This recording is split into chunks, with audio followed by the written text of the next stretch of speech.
মেয়েদেরকে বলছি, আপনি যদি আপনার হাজবেন্ডের মন জয় করতে পারেন তাহলে পুরো দুনিয়া জয় করতে পারবেন। বাংলাদেশের অনেক মেয়েরা আছে হাজবেন্ডকে খুশি করতে চায়, কিন্তু টেকনিক গুলো কি সেটা জানে না, টিপস গুলো কি সেটা জানতে চান তো? আমি জানিয়ে দিব আজকে আপনাকে অনেকগুলো টিপস, যেগুলো মানলে আপনি অবশ্যই আপনার হাজবেন্ডের মন জয় করে ফেলতে পারবেন। নাম্বার 1, স্বামীর সাথে নরম কণ্ঠে কথা বলুন।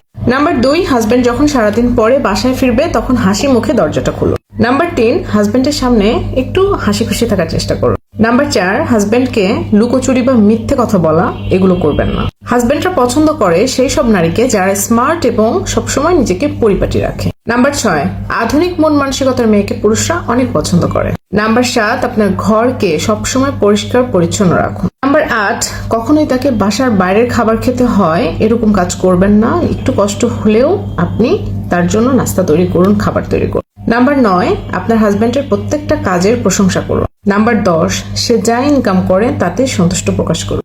নাম্বার 11, সে যদি কোনো জিনিস কিনে বাসায় আসে সেই জিনিসকে নিয়ে কখনো সমালোচনা করবেন না। নাম্বার 12, আপনার হাজবেন্ড যদি কখনো খুশি মনে আপনার জন্য কোনো কিছু গিফট কিনে আনে সেটাকে নিয়ে সমালোচনা তো দূরের কথা, বরং অবশ্যই আপনি সেটাকে নিয়ে ভালো কথা বলবেন যদি পছন্দ নাও হয়। নাম্বার 13, স্বামীর বাড়ির মানুষদেরকে একটু যত্ন করুন। নাম্বার 14, তার সংসার এবং তার সন্তানদের প্রতি আপনি বিশেষ দায়িত্ব পালন করুন। নাম্বার 15, আপনি একজন স্ত্রী হিসেবে আপনি এত ভালো তার সাথে থাকবেন, এত ভালো ব্যবহার দেখাবেন, এত ভালো সম্পর্ক মেনটেন করবেন যেন সে ভুলেই যায় পৃথিবীতে আপনার চেয়ে অন্য কোনো মেয়ে ভালো হতে পারে।